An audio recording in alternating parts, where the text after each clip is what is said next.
Thank you all very much for being present and cooperating via Zoom with the 5th District Court of Appeals. I'll call the cases 0519-0136 CR, 0519-01317 CR, both styled Michelle Christine Davis versus State of Texas.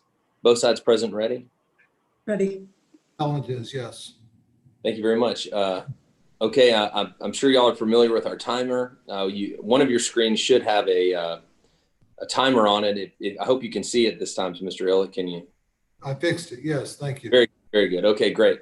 20, 20, and 5, and I'm sure y'all are familiar. So whenever the appellant is prepared, you may proceed. Justice Peterson, and may it please the court. My name is Niles Illick, and I represent the appellant, Michelle Christine Davis. This case is the brief is a long brief here, and it contains 10 issues, but I think the court will agree that we can condense it into 4: 2 concerning legal sufficiency, 1 concerning jury selection, and a final issue concerning the jury charge. Turning to our first issue, we contend that the evidence is legally insufficient to support the verdict for intoxication manslaughter.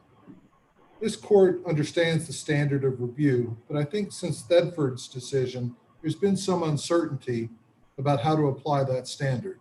But I think we can clearly say this case is not Thedford. Thedford concerned for getting a baby in the car, and as Justice Evans set out in his dissent, apparently the evidence in Thedford was disputed. But that isn't what we have here. Instead, we have a case where there is no evidence that the intoxication caused the death. There might be a temptation to speculate that the intoxication caused the death, but there is no evidence.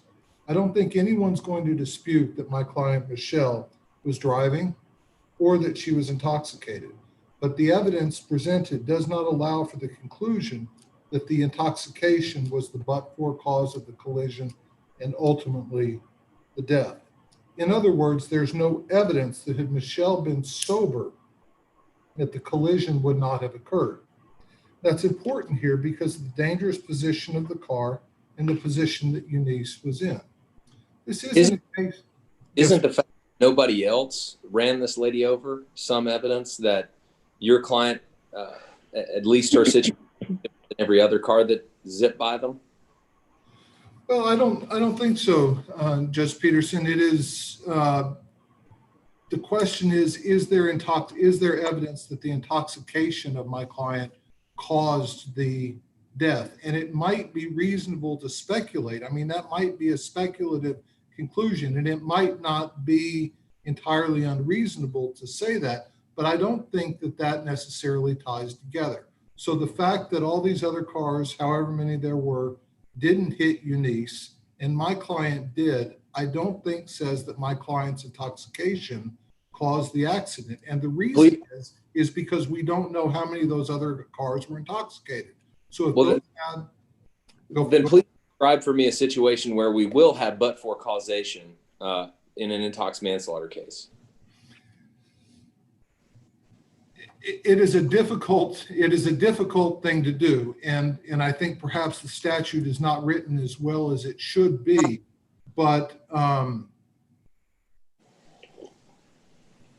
I think you would have it in, let's say, a situation where you brought in an expert, and the expert really talked about, say, the combination of these drugs doesn't necessarily just cause impairment, but it causes a car to pull to the right. The cars tend to pull to the right, or it pulls to the right, and that explains why Michelle went over the line here. That would be some explanation of why she went over the line. But we know from our everyday experience, from the cases we handle, that going over one of these lines is something that happens all the time. It happens to sleepy drivers. It happens to distracted drivers. It happens to drivers with children in the car. And it also, of course, happens to intoxicated drivers. But what we have to do is have some evidence that this happened because Michelle was intoxicated. And to answer your question a little more clearly, Judge Peterson, I think that really needs to come from an expert on intoxication, a witness who can come up there and talk about not just the fact that taking these substances will cause you to be an impaired driver, but what kind of impairment it causes. and how you would be able to distinguish that and determine that this caused the collision. And we don't have that kind of witness here. Well, but there also wasn't evidence that there were any children in the car or that she had dropped a CD and was looking for it or any of that. But we have very clear evidence that that you began your argument conceding that she was intoxicated. Isn't that some evidence that upon which the jury may base its inferential conclusion? Well, I think if they do that, they're running into a problem. And I think that they're stepping into the world of speculation. They're moving from the world of an inference, which you have referenced, to the world of speculation. And this is a hard statute. And that's part of the reason we talked about the Hannah case so much. And I realize that Hannah case is a little bit off point in the sense that it is about,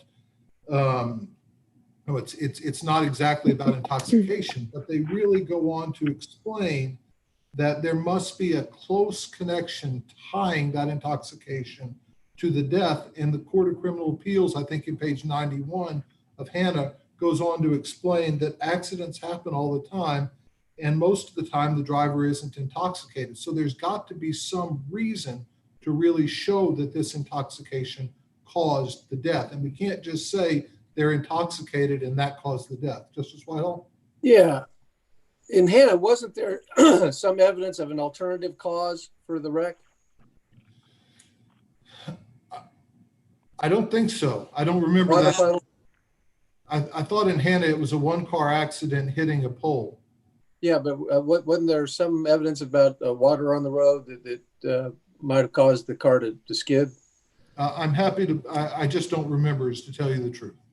Well, let's set that aside for a moment. Is there any evidence of any obstacle in the road, any impairment in the lane, anything that would have explained her departure from staying in the lane? Justice Whitehill, I don't think the record has any evidence that there was anything in the road, that anybody swerved in front of her, that an animal ran out in the road, anything of this nature. But I think it was the state's duty to prove that the intoxication caused the intoxication caused the death. It isn't our job to disprove that it didn't happen. It's their job to prove that it did. And my argument is that they have failed to do so. What they really said is sort of what's been said here, and that is, well, Michelle was intoxicated, so the intoxication must have caused the death. Yeah, no, this is an interesting question because there's maybe one line of cases where there's two possible explanations for the departure from traffic, and one where there is no other explanation for a departure from traffic.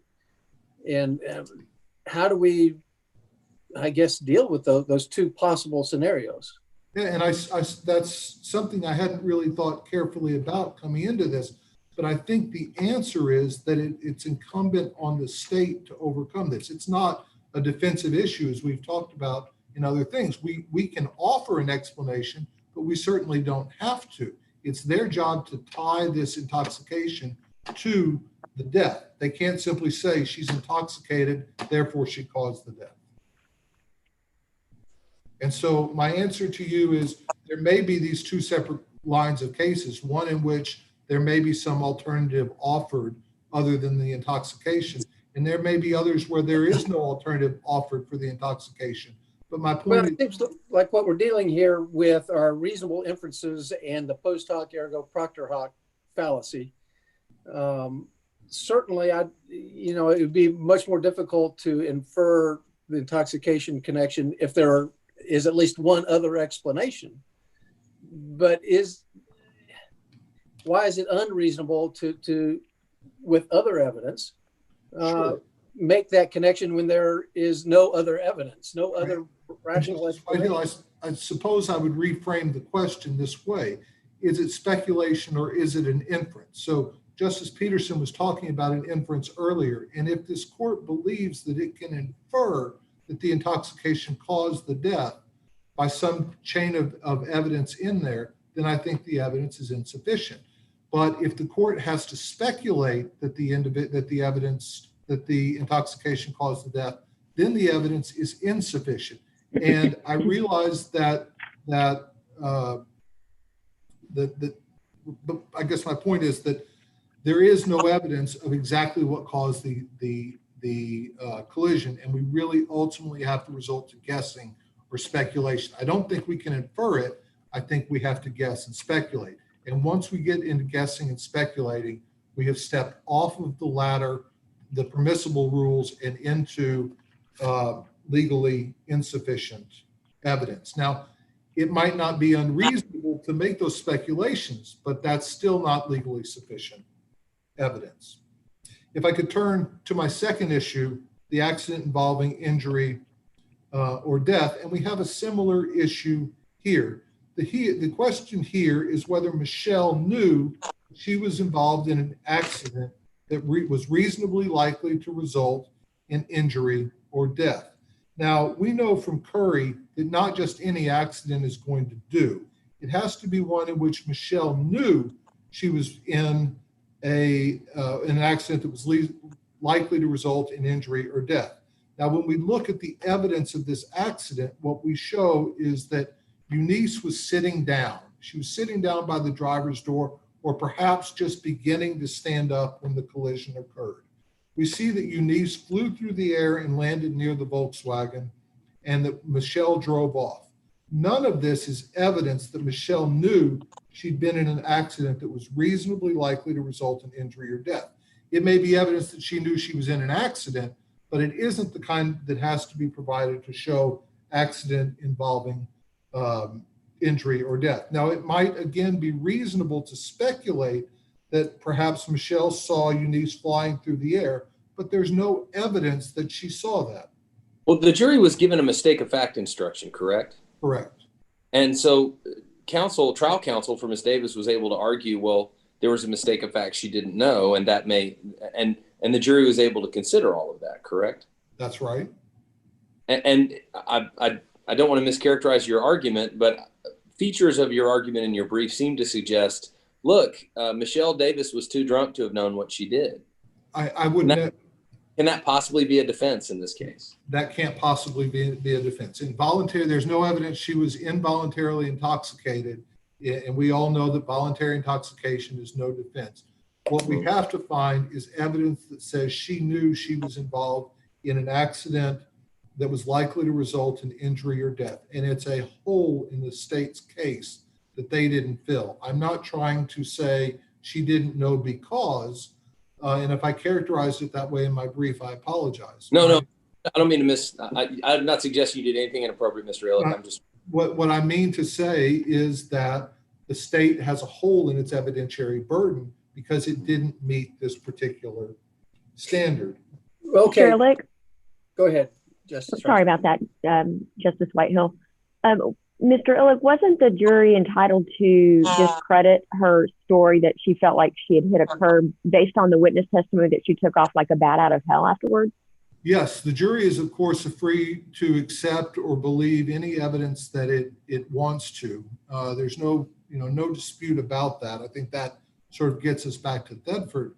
But the question here is, even if she took off like a bat out of hell, which is what I think Nugent said here, does that provide some evidence that she knew she'd been in an accident that was likely to involve injury or death?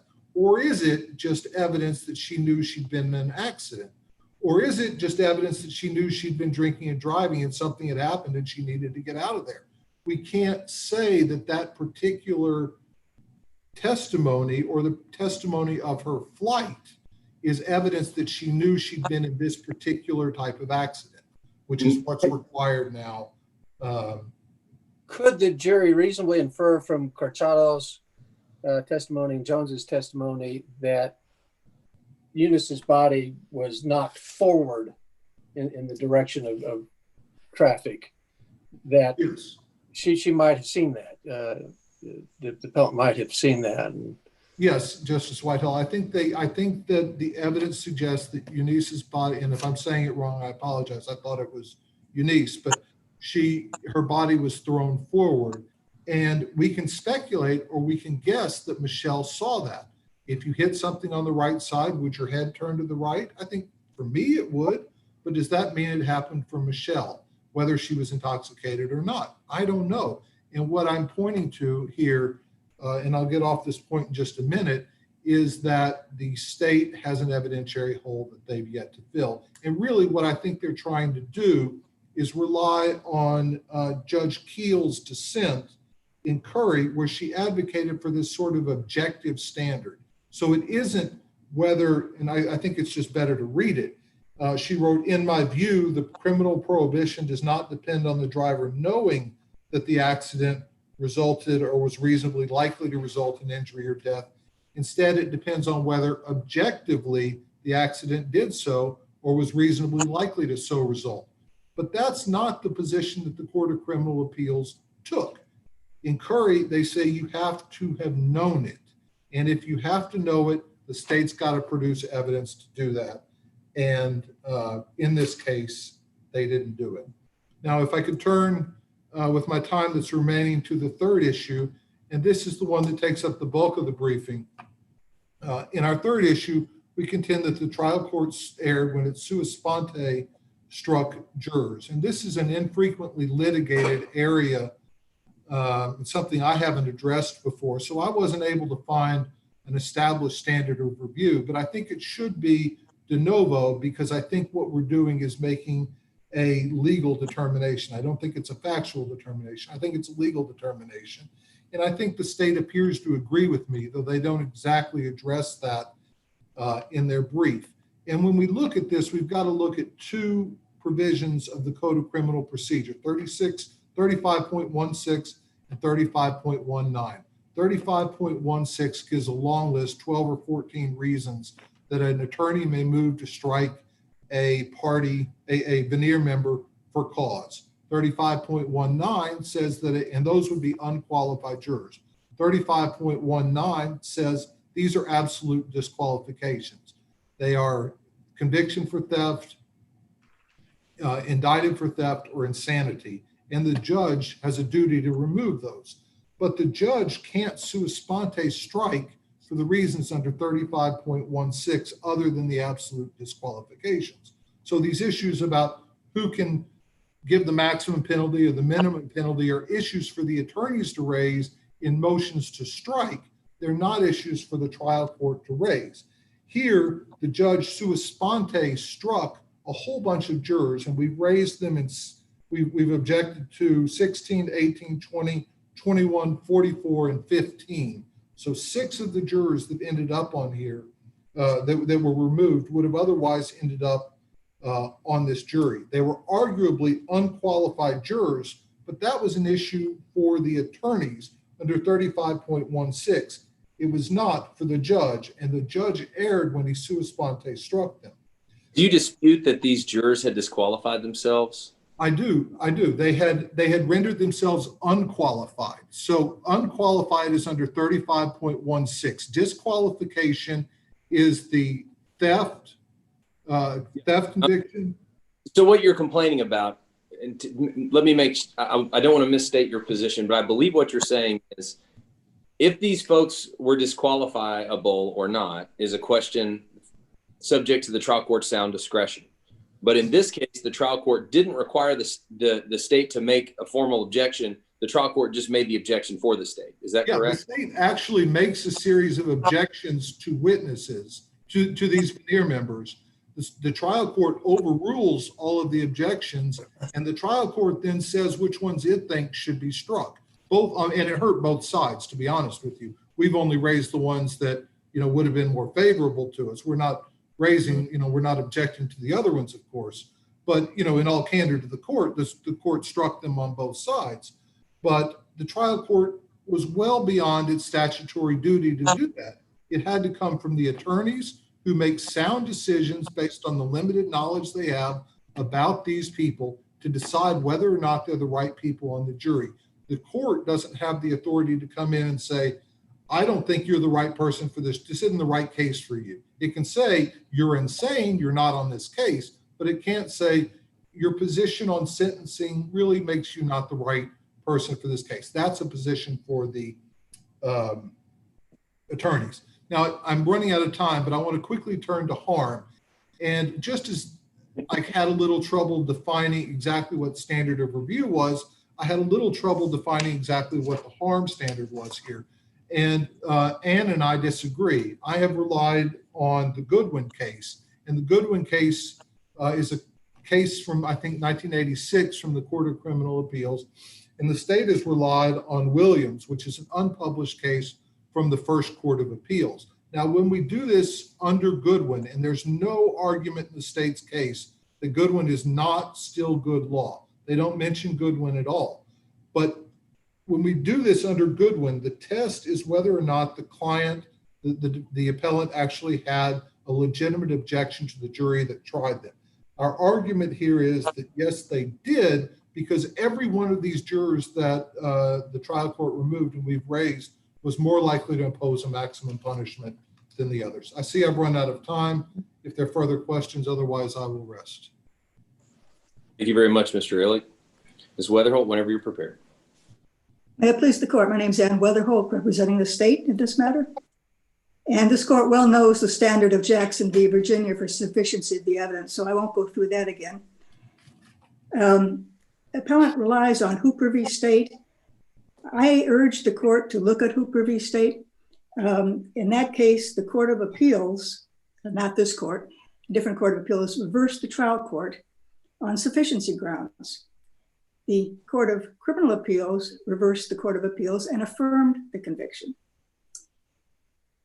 because the Court of Appeals misapplied Jackson v. Virginia.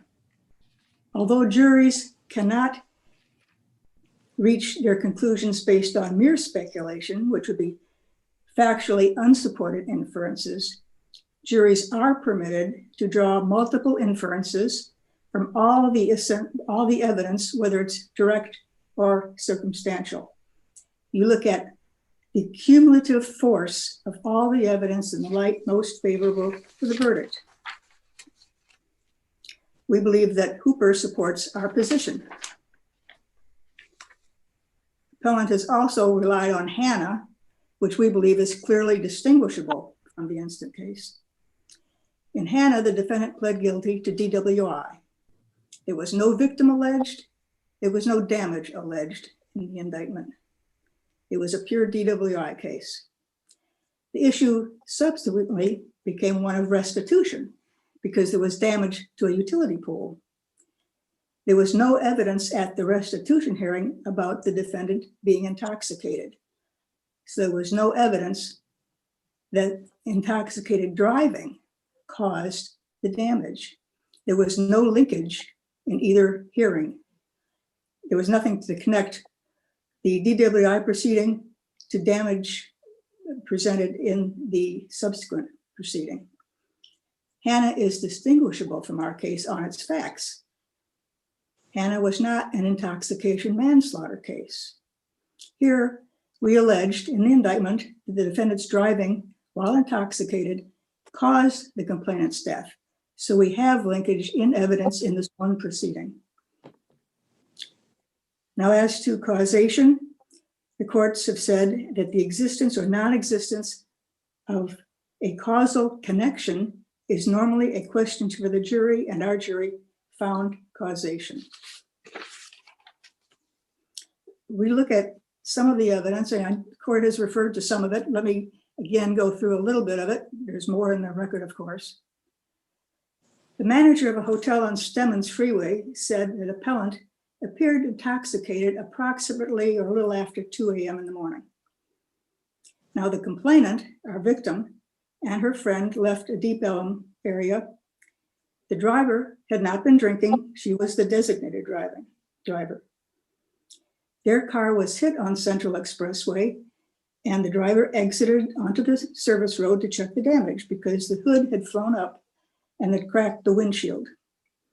She put the hood down and tried to get back on the freeway to go home, but the hood flew up again.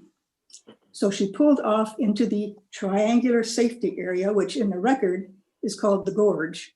Council has called it a gore. I really don't know which one is correct. I know that the record said gorge. It is a triangular safety area, normally around a freeway exit or entrance. Our driver had her emergency lights on her car when she pulled into this area. Now, appellant was driving about the same time in the same direction on Central Expressway, and she hit the complainant's vehicle. Complainant was the passenger. Appellant hit this vehicle on the driver's side of the vehicle in which complainant had been riding. At this point in time, complainant was up against the car door, the driver's side car door. Both she and the car were inside this safety area, and neither she nor the car was in the roadway. Parts flew off of appellant's car. Complainant herself flew up in the air. Witnesses saw the defendant's car on Central. Central is 75 miles an hour. They saw appellant's car weaving and zigzagging within the lane. Appellant she put her blinker on and then would go in the opposite direction of the blinker. Other vehicles were driving on this area of Central. They were driving straight, the road was straight. They were driving normally. Appellant's car, however, veered to the right, crossed the white line that divided it from the safety triangle, and went into the safety triangle and hit the car in which complainant had been riding. Again, she is up against the driver's side door at this point in time, still within the safety area. Appellant then drove back onto the roadway, Central, and she, quote unquote, took off like a bat out of hell. Police later looked at the scene and there were no impact skid marks. This is about 3:45 in the morning. Police respond to a 911 call about appellant's car, which is on Skillman. The person who made the call had seen the accident and a short time later saw appellant's car on Skillman. Police responded. They smelled alcohol on appellant's breath. Appellant thought she was in Arlington. She had been at a bar, this is what she said, she had been in a bar downtown. Police saw a partially empty 24-ounce can of Four Loko beer in the car. Appellant said she had been drinking. She had drunk the Four Loko beer. She had drunk several mixed drinks at the club. In the car were prescription bottles, and toxicology showed she had Prozac, Wellbutrin, and Xanax in her system, which were controlled substances, and she also had marijuana in her system, as well as the alcohol. Now, the toxicology test for the alcohol was done at 8:15 in the morning due to circumstances where they could not get a nurse at the jail. She was unable to perform it, so they had to take appellant over to Parkland. So we're talking about 4 or 5 hours after the accident. At that time, the blood draw was 0.058. But we do have evidence of all these substances in her body. Now, there was opinion testimony from people who know about drunk driving, and they said these drugs, which would be the prescription drugs, the alcohol, the marijuana, can affect judgment, decision-making, coordination, and increase reaction time. So we don't have just mere speculation here. We have lots and lots of facts from which we can reasonably infer that appellant was intoxicated and she caused the death of the complainant. The evidence shows the death would not have occurred but for appellant's conduct. And if there are no questions, I'll move on to the next issue. Are there situations where the absence of evidence is itself evidence of something? I do not believe so, because the Court of Criminal Appeals has said you don't look at what's not there, you look at what is there in the Jackson v. Virginia standard. So a jury may consider that kind of things. I don't believe the Court of Appeals can on a sufficiency analysis. I don't believe that's within the purview of this court doing a Jackson v. Virginia sufficiency analysis. You look at the evidence that is there, the cumulative evidence taken in the light most favorable to the state, and whether a reasonable jury could have found guilt beyond a reasonable doubt. Okay. Okay. Moving on to the other offense. which was accident involving injury or death. Counsel mentioned Curry. The evidence was found sufficient in that case. I just wanted to point that out. What we have in our case, the statute says the driver must stop if involved in an accident that results or is reasonably likely to result in injury or death of a person. And then if that's the case, you must immediately determine if a person is involved and if there's injuries. Now, appellant was driving 70 miles an hour on Central Expressway. Everybody's driving that fast. She swerved. She hit the driver's side door of complainant's car. Everybody else was driving straight. Nobody else had a problem. She knew she hit something on this freeway. The parts flew off her car from the collision.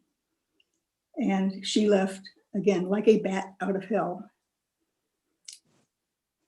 We believe the evidence shows that appellant was involved in an accident, and it was reasonably likely that there was injury or death because of the impact onto the vehicle, the parts flying off, the body flying out. And it was reasonable to believe that there was a person either outside on the driver's side as our victim was, of the vehicle, or that there was a driver inside the vehicle. Either way, appellants hitting the driver's side of the vehicle, I think, renders it reasonably likely that somebody could have been injured. So we believe, again, the evidence is sufficient to support the conviction. With respect to the sua sponte excusal of jurors, the objectives stated in the Code of Criminal Procedure, Article 1.03, paragraph 5, says that the purpose, one objective purpose, is to ensure a fair and impartial trial. I think that's the goal we always seek, is a fair and impartial trial. Article 35.21 of the Code of Criminal Procedure says the court is the judge of qualifications of a juror. Now, in our case, the trial court sua sponte excused 6 jurors, 6 prospective jurors, 15, 16, 18, 20, 21, and 44. At the beginning of voir dire, both parties questioned the prospective jurors, the prosecutor and the defense. Some said they could not consider the full range of punishment. Others could. Now, the range of punishment was probation to 20 years. Some gave conflicting answers during this questioning by the prosecutor and the defense. The court then decided to question them further to determine if they could follow the law and consider the full range of punishment, again, which would ensure a fair and impartial trial. Some could, some couldn't. Ms. Weather, Yes. do you concede that it was error for the trial court to sua sponte excuse jurors as opposed to requiring counsel for the parties to formally move to strike? I'm not saying you concede it was harmful, but you concede that at least legal the trial court. I think the cases talk about there being errors, and I would cite to Goodman. I think counsel said Goodwin. I see it. The case he cited in the Southwest site is Goodman. I would rely on that case also, and they talk about it being error. So, do you agree that it's error? I agree under Goodman it's error. I'm not totally sure that the Court of Appeals would decide it the same way. That was 1985. Again, we don't know exactly what type of arguments were made there. We don't get to overrule them even when it's old. So you'd agree then that though we may wish to, but you'd agree then that sua sponte dismissal of these jurors without requiring a motion was error then? Under Goodman, yes. Okay, thank you. Okay. Let's see. The court decided to, again, I don't know if I'm repeating myself, to determine exactly which jurors could follow the law and which couldn't. Again, some, upon questioning by the court, some again said they could. These 6 said they could not. They could not consider the full range of punishment, and the trial court excused them sua sponte. The evidence of what occurred is in the court's exhibit number 1, which is a list of all a graphic presentation of all the jurors and what occurred in the court's viewing of what occurred.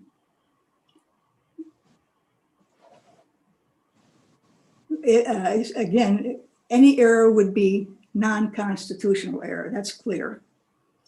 And harmless error rule applies. I again urge you to look at Goodman. In Goodman, the court talks about a disqualified juror, and they say that is a juror subject to a challenge for cause, but that's not enough to show harm. The appellant has to show he was tried by a jury to which he had a legitimate objection. I don't believe the appellant has been able to show that in this case. What we have is he has only a substantial right that the jurors who serve are qualified. Jurors are presumed to be qualified unless it is shown to be otherwise. And we believe that it was shown to be otherwise in this case because these 6 could not follow the law, could not consider the full range of punishment. So in the trial court, the defense named, in addition to objecting to excusing these 6, named 4 jurors that she thought she would have struck, but no peremptories were used on these 4 by appellant. The appellant instead sequentially struck all the jurors that she wanted to strike using peremptories up to number 40, then went back to strike number 8, but did not strike any of these 4 that she said she did not want to be tried by. These were 31, 36, 37, and 41. So although she said she did not like these, she did not bother to strike any of them. Failure to exercise a strike on these 4 indicates to me, and I think to the state, that those 4 could be fair and impartial, and that she had no legitimate objection to them, therefore has not shown harm, and the conviction should be affirmed. I have nothing else. If the court has any further questions. Any questions? No. Thank you very much, Ms. Wetherall. Mr. Illick, you have 5 additional minutes. Thank you. In rebuttal, the state really doesn't like our reliance on Hannah. And of course, we concede it's factually distinguishable, but the reason we included Hannah, a DWI case and an intoxication manslaughter case, is that the court specifically talks about causation and it sets out the specific elements for intoxication manslaughter in a comparative way. So we have a relatively recent case from the Court of Criminal Appeals that sets out the elements and then discusses causation. Now, when we look at presiding Judge Keller's dissent, she makes the argument that appellant was driving while intoxicated, his car struck a utility pole, the pole was broken in half and spread on the grounds. And then she writes, I believe those facts by themselves are sufficient circumstantial evidence of causation. So in other words, basically she's saying it's sufficient evidence in a 1-car accident that the person was intoxicated and was in the accident to show that intoxication caused the accident. The Court of Criminal Appeals rejected that in Hannah. Now, I recognize Hannah as a restitution case. I recognize it's a DWI case, but causation is causation, right? And they are rejecting that exact same argument that intoxication and an accident add together to say that intoxication caused the accident. Our argument is that there's got to be an additional step there. There has to be some evidence to show that the intoxication caused the accident. You can't simply say intoxicated and in an accident results in intoxication causing the accident. Now, speaking very quickly about harm in the decision to strike the jurors, first of all, speaking about error, they've talked more about, they haven't looked at the statute. When you look at the plain statutes, I think we can get to the point that this is error. But when we get to the Goodman case, and I did call it Goodwin, but when we get to the Goodman case, I think it was a case where they were talking about one juror who was unable to read or write English very well. And the trial court struck him for that reason. What we have here is really something entirely different. We have got 6 jurors who were removed from the panel because they were disinclined or unable to consider the maximum punishment. And we've referred the court to some opinions from the Supreme Court and the Court of Criminal Appeals about how, say, death qualified jurors in death cases are more likely to go to a guilty verdict. And we think that reasoning is analogous here. So when you take jurors who are less likely to impose the maximum sentence and you remove 6 of them from the panel, what you've got is an entirely different deliberation from beginning to end. It's not just about the punishment, it's about guilt and innocence, and it is all and about punishment. And so we think that is where the error stands. That removing half the panel, replacing the people who are more likely to impose a maximum punishment, changed the entire dynamic. And it Mr. really, Illick? Justice Rycheck? Didn't the trial court also strike jurors that indicated they would have a problem imposing probation? Yes, Justice Rycheck, they did. And I meant to acknowledge that when I first brought this issue up. And if I didn't, I apologize. But we didn't raise that. The issue here is that the jurors the question here is, did the client have a legitimate objection to the jury panel that tried her? And the answer is yes. She had a legitimate objection to it on the basis that 6 jurors who were inclined to either, presumably be more favorable to my client were removed from the panel. And so that is the legitimate objection to it and meets the standard under Goodwin. And whether or not, go ahead, Judge Peterson. I'm sorry, Mr. Illick, and you can finish your point if you want to, but I'd like for you to address, if you may, the state's argument that your failure to use peremptories waived this error. Well, the state has made that argument, and I can see that. I don't think it holds because the attorney's having to do the very best job he can striking the jurors that are there. So they're balancing all sorts of factors. We don't know what went into the decision to strike these jurors versus not striking other jurors. And so it's really, to me, a different issue because they would have raised it. May I finish the Please. question? They would have brought this up as a challenge for cause, not as a motion to, not as one of their 10 preemptory strikes. And so it's really about the motion for the striking for cause than it is about the preemptory. And so you're trying to whittle it down. By the time you get to preemptory, you can remove 10 and you've done it, but the court intruded on that first step. So I don't think waiver really answers that question. Well, thank you very much. I really want to compliment both sides on excellent briefing and excellent argument. And just a housekeeping note, I'd like for us to start our Zoom conference a little early. It's scheduled for noon. Let's start right after we submit the case. But again, I want to thank the parties, and the case is submitted. Thank you. Yeah, okay.